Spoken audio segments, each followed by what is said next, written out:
Hi guys, in this video we're going to study and kind of get ready for the Unit 6 test.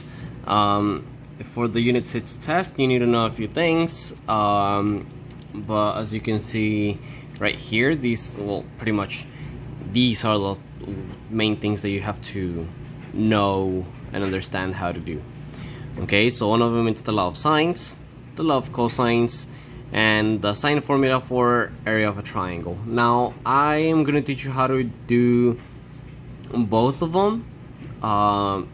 This is the one that's more straightforward, but I like this one better because it's it has a lot less work to be done on it, but I'll teach you how to do all of them. So let's begin with the law of sines.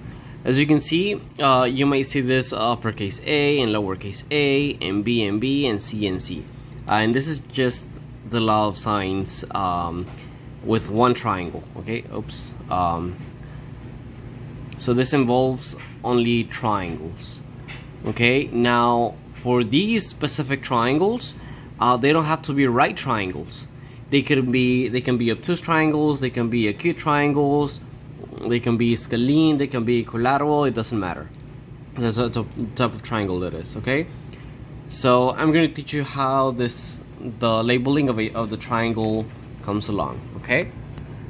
So let's say here we have a triangle with no labels or anything. So let's start labeling, okay? So at this point, or what we would actually call it at this angle, let's call this angle A. Angle A, which is located in point A. Let's call this one point B, or angle B, and this one point C, or angle C. Okay, all of my angles are in capital letters. Okay, because notice here, in sine and cosine and tangent, in sine, cosine, and tangent, in this case we have only sine, we always put in here angles. Okay, so this is supposed to be an angle, this is supposed to be an angle. Okay, so I know my uppercase letters will go for the angles.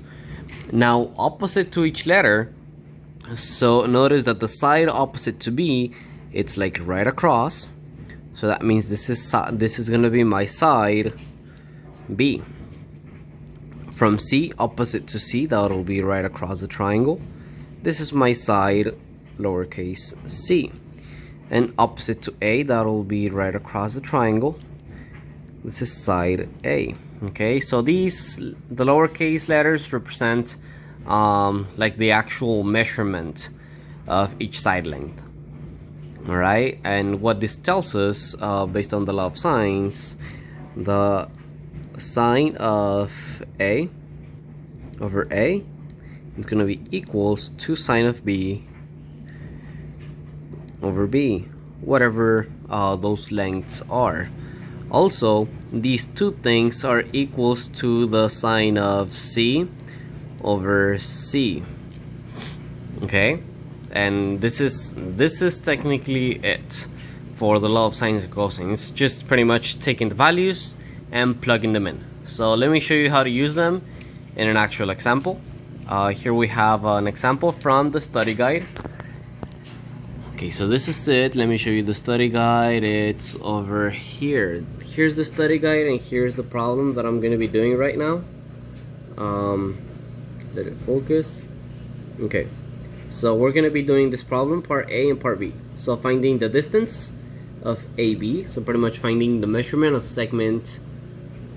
Oh wait, it says AB, but AB is given.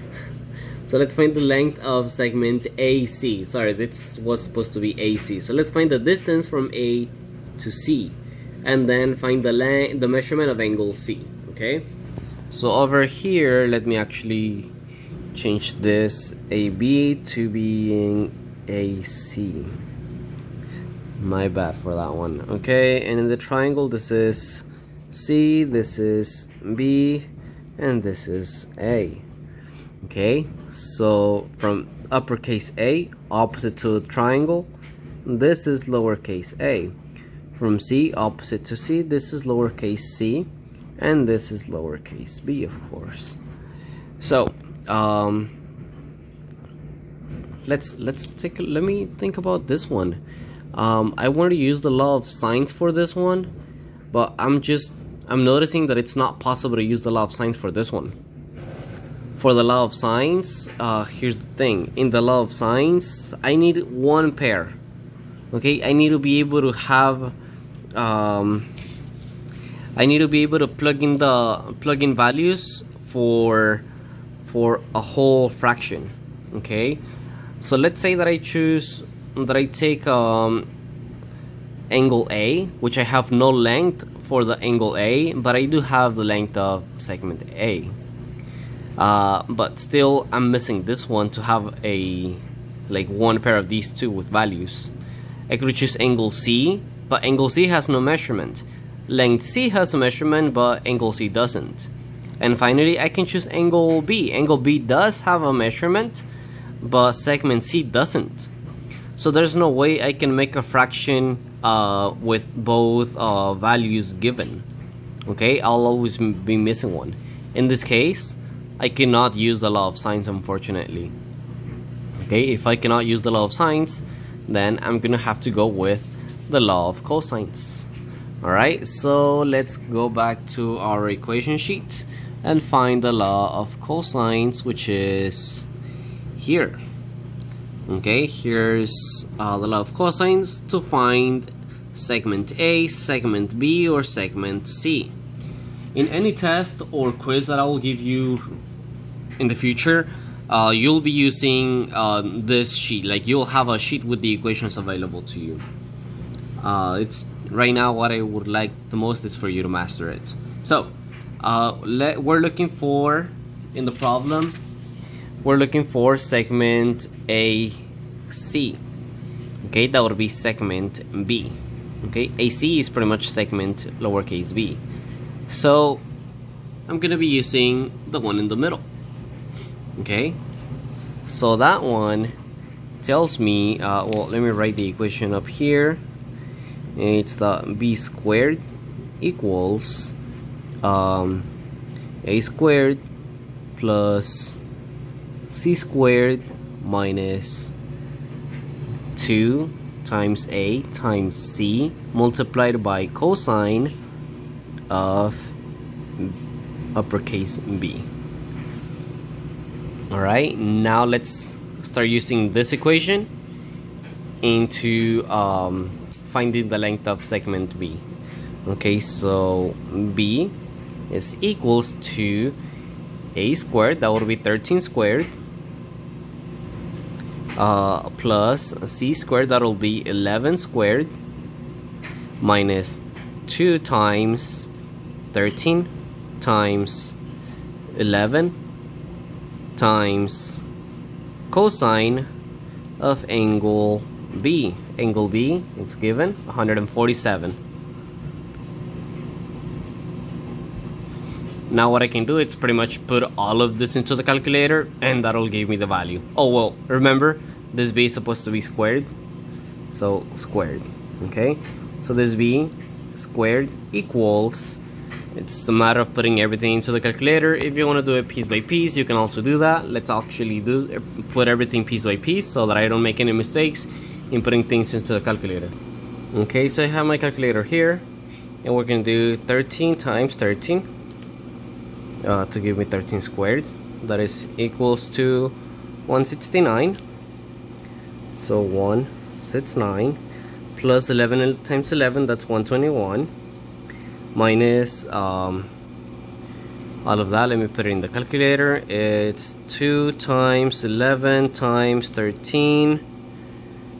I'm checking that my calculator, it's in degrees, so that's good. And that times cosine of 147, and that is equals to, wait, yeah, negative, wait, that's too big, it's okay, negative 239.86, negative 239.6. Okay, Let me now put all of that into the calculator and start adding. So 169 plus 121 minus 239.6 equals 50.4. So b squared equals 50.4. I'm almost done. I just need to take the square root on both sides to get b by itself. So b equals the square root of 50.4. The square root of 50.4. I'm just gonna click on second and square root of 50.4, and that is equals to 7. b equals 7.1. That's my value of b, 7.1. Okay, now I know that this triangle might not be the best triangle ever, especially because b is 7.1, which I guess this should be the longest side, but it does make sense actually. This angle will be the biggest. That means the side opposite to it will also be the biggest. Wait, did I do something wrong? I think I did. Okay, from here. Okay, just finished all of this work, but I'm noticing that I did make a little mistake, and the mistake is here. This was supposed to be positive. Remember that when we did 2 times 13 times 11 times cosine of 147, that was a negative value. That means this negative here should have been positive, because of this negative and the original negative will make this a positive value. Okay, so when adding these, I don't get this value. I don't get 504. I should get a much bigger number. So let's add them together. 169 plus 121 plus 239.6. This gives me a value of 529.6. So this was supposed to be equals to, well, let me write b from the beginning. B squared equals 529.6. So we don't take the square root of this. We take the square root. B equals the square root of 529.6. And the square root of that, press on second, and square root of 529.6 equals 23.01. So this is the length. That's the length of B. I'm sorry for putting this. The length is 23.01. 23.01. So that's that. We have this length, 23.01. Now from here, I just made use of the law of cosines to find a missing value. Okay, now this one I need to find the measurement of this angle. For this one, I'm gonna make use of the law of sines, because now if you look at this, I finally have a pair of, like, I have this angle B, and I also have segment B. So I can use the law of sines. Making use of the law of sines, if you're able to use the law of sines, use it. That'll be the easiest thing to do. Making use of the law of sines. It takes less work than using the law of cosines. So let me use the law of sines. We'll first set up the equation. Remember that for the law of cosines is just sine of the angle divided by the opposite side. So it's going to be just sine of B over B. So I'm going to have I'm gonna have sine of 147 divided by the length, which is 23.01. Okay, so this is true.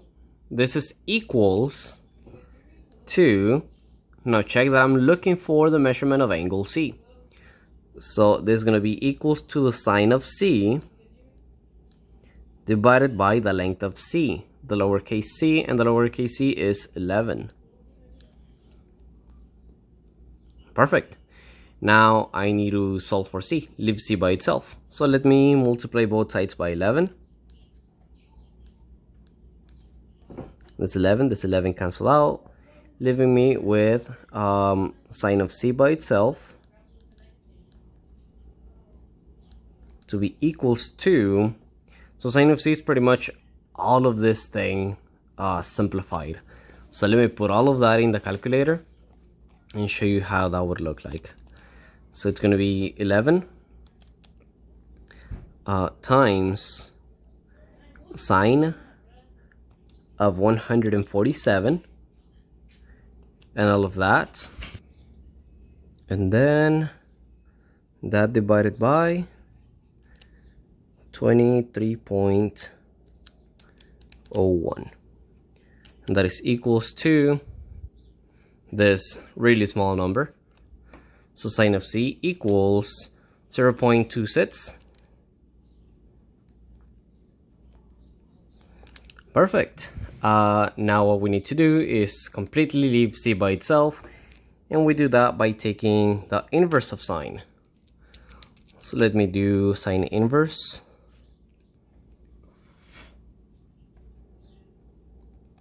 Sine inverse of this side and sine inverse of this side. When I do this sine and this sine cancel out, leaving me with c by itself equals sine inverse of 0.26. Let's put that in the calculator now. Let me clear this out. Second, sine inverse of 0.26, and that gives me 15. So C, angle C, equals 15.07. All right, so that's how you use the law of sines to find the missing angle. So 15.07. That'll be your final answer. Okay, so you just got law of cosines, an example, and law of sines, another example.